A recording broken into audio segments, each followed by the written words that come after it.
I want to make it very clear that I am not trying to foster some sort of a reactionary movement to spring up in the wake of what is going on in terms of American politics. That is far from my intention.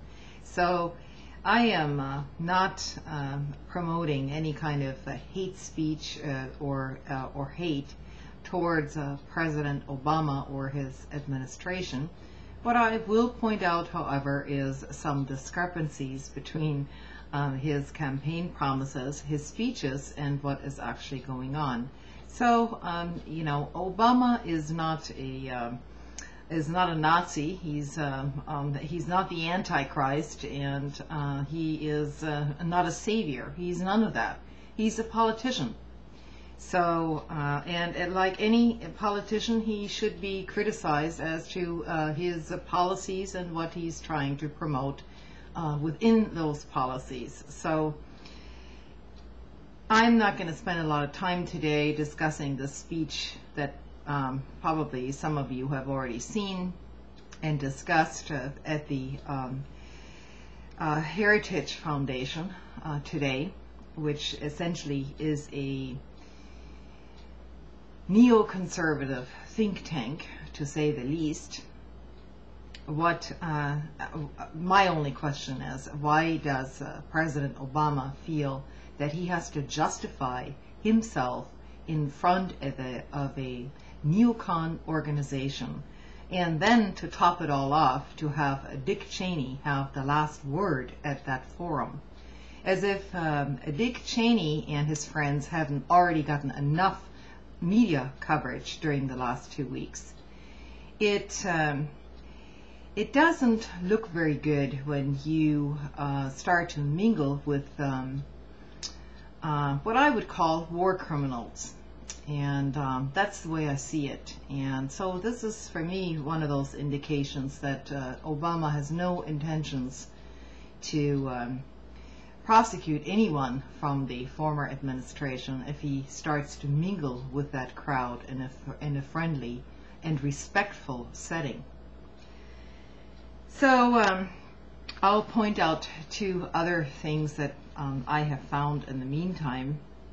This one is coming from an independent news source called RINF, Alternative News. It's published in the UK, United Kingdom, and it's basically an independent source of underreported news. And this sort of little news item did flash through the American news, but only for about a day or less, and it wasn't mentioned in the mainstream media. One of those things is that Obama intends to nominate a person named Ignacio Moreno as essentially a lawyer to run the environmental division of the Justice Department. This is a position that oversees enforcing the environmental laws in this nation. President Barack Obama has nominated a lawyer for the nation's largest toxic polluters to run the enforcement of the nation's environmental laws.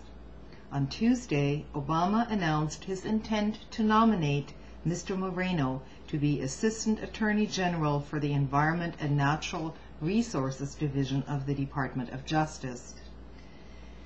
Moreno, General Counsel for that department during the Clinton administration, is now a corporate environmental counsel for General Electric, America's #1 Superfund polluter.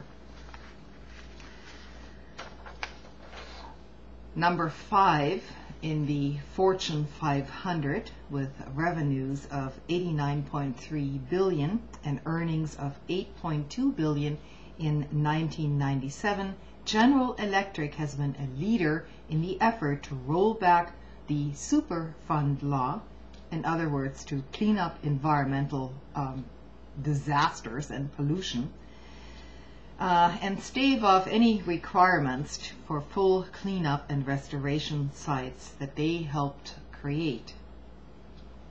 And before General Electric, Mr. Moreno worked as a corporate attorney for Spriggs and Hollingsworth, and he is in the Westlaw database as an attorney defending General Motors in another Superfund case. Now, mind you, of course, this is just a nomination that is being put forth, and it hasn't gone through yet, so it has not been approved. Another newsworthy item comes from an organization called Citizens for Responsibility and Ethics in Washington, in short, CREW. This kind of caught me by surprise today, and it probably will catch you by surprise as well. CREW learned today that the Obama administration is opposing our request that the Supreme Court reconsider the dismissal of the lawsuit Wilson versus Libby. In that case, the district court had dismissed the claims of Joe and Valerie Wilson against former Vice President Dick Cheney, Karl Rove, Scooter Libby, and Richard Armitage for their gross violations of Wilson's constitutional rights. Agreeing with the Bush administration, the Obama Justice Department argues that the Wilsons have no legitimate grounds to sue. It is surprising that the first time the Obama administration has been required to take a public stand on this matter, the administration is aligning itself with the Bush administration's viewpoints in that case.